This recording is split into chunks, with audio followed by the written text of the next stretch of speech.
যেসব পশু দ্বারা কুরবানি করা জায়েজ নয়, যেসব পশু দ্বারা কুরবানি করা জায়েজ নয়। 1 নম্বর মাসালা, নাক কাটা পশু দ্বারা কুরবানি করা জায়েজ নয়। নাক কাটা পশু দ্বারা কুরবানি করা জায়েজ নয়।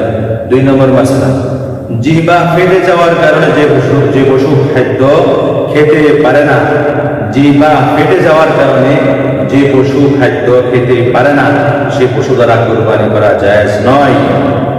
3 নম্বর মাসালা, যে ভেড়া, দুম্বা, বকরির একটি উলান দিয়ে দুধ বের হয়, আরেকটি দিয়ে বের হয় না।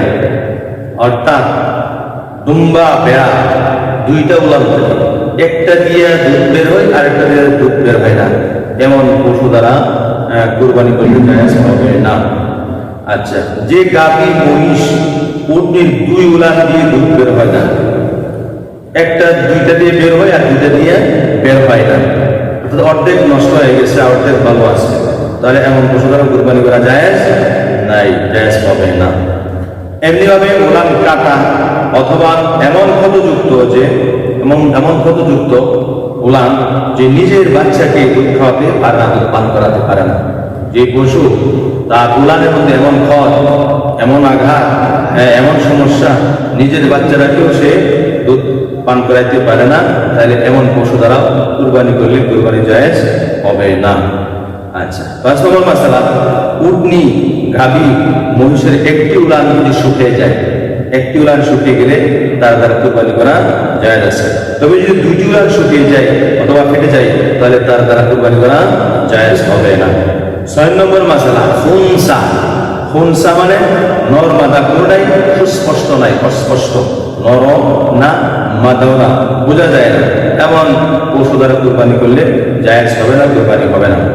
7 নম্বর মাসালা, ত্রুটিপূর্ণ পশু দ্বারা কুরবানি করা জায়েজ নয়। ত্রুটিপূর্ণ পশু দ্বারা কুরবানি করলে কুরবানি জায়েজ হবে না।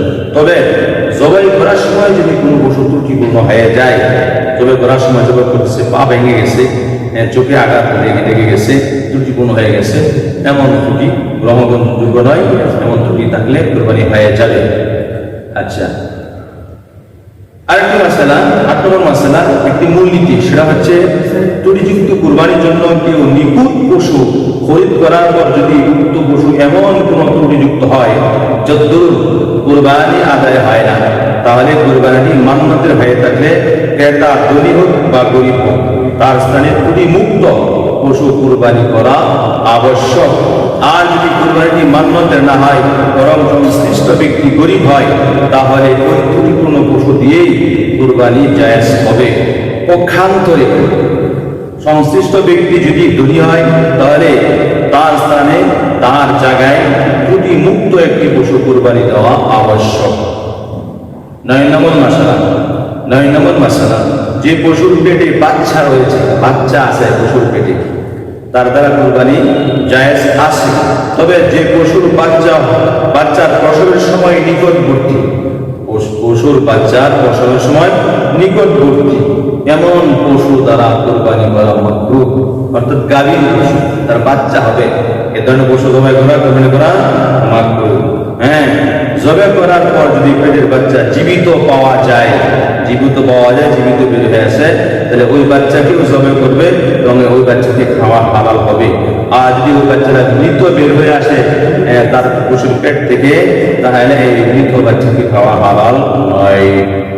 10 নম্বর মাসালা, যে পশুর দৃষ্টি শক্তি 1/3, যে পশুর দৃষ্টি শক্তি 1/3 বা তার বেশি নষ্ট হয়ে গেছে, অথবা একটি কানের অথবা লেজের 1/3 কেটে গেছে, ওই পশু দ্বারা কুরবানি করা জায়েজ হবে না।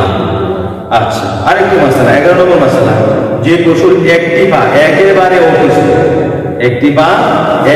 অকিছু, পাটি মাটিতে ফেলতেই পারে না, ও পা দিয়া ভর করেও হাঁটতে পারে না, ব্যবহারের অযোগ্য, 3 পা দিয়া চলে, 1 পা দিয়া চলতে পারে না, তাহলে এমন পশু দিয়া কুরবানি করলে জায়েজ হবে না। আর যদি ওই পা, যে পাটা নেংরা, সামান্য ভর দিয়ে ভর করে চলতে পারে, মাটিতে লাগিয়ে লাগিয়ে কিছু সাহায্য নেয়, তাহলে কুড়িয়ে কুড়িয়ে চলে, তাহলে এমন জন্তু দ্বারা কুরবানি করলে জায়েজ হবে, তবে না তাই বলবে। আচ্ছা, 12 নম্বর মাসলা, দুর্বলতা। পশু এত দুর্বল পশু যে হাতের মগজ পর্যন্ত শুকিয়ে গেছে, যে পশুটি নিজে নিজে হাঁটতে পারে না, তাহলে এমন পশু দ্বারা কুরবানি করলে জায়েজ হবে না। আচ্ছা, 13 নম্বর আরেকটি মাসলা, সেটা হলো যে পশুর একেবারে দাঁত নাই, পশুর দাঁত নাই, তার কুরবানি দুরস্ত নয়, জায়েজ নয়। তবে যদি কিছু দাঁত পড়ে গিয়ে থাকে আর অধিকাংশ দাঁত বাকি থাকে, তাহলে তার কুরবানি জায়েজ আছে তার দাঁত।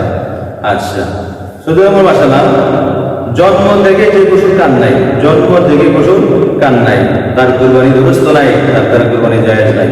যে পশুর কানের 1/3 বা তার বেশি নাই, 1/3 বা তার বেশি নাই, সেগুলো একই হুকুম।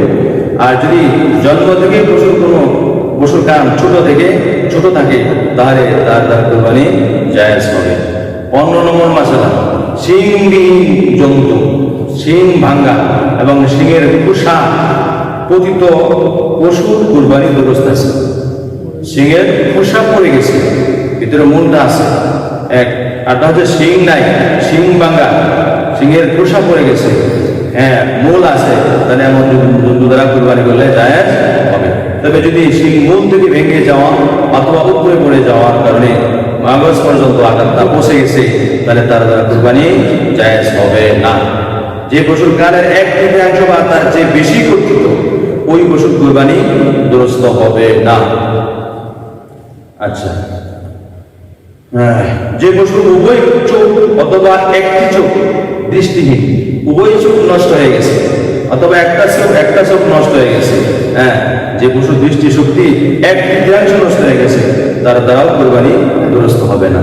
আবার বলছি, যে পশুর উভয় চোখ অথবা একটি চোখ দৃষ্টিহীন, কিংবা যে পশুর দৃষ্টি শক্তি 1/3 নষ্ট হয়ে গেছে, তারও কুরবানি দুরস্ত হবে না। আচ্ছা, 16 নম্বর মাসলা, যে পশুর কান জন্মগতভাবে ছোট, সেই পশু দ্বারা কুরবানি জায়েজ আছে। তবে জন্মগতভাবে যে পশুর উভয় কান নেই অথবা একটি কান নেই, কিংবা একটি কান বা দুটি কান পরিপূর্ণ কাটা, তার দ্বারা কুরবানি করা জায়েজ হবে না। আচ্ছা, 17 নম্বর মাসলা, যে পশুর লেজের 1/3 বা তার যে বেশি কাটা, 1/3 বা তার বেশি কাটা লেজ, তার দ্বারা কুরবানি করলে জায়েজ হবে না। আল্লাহ পাক আমাদেরকে এই মাসালাগুলি বোঝার তৌফিক দান করুন।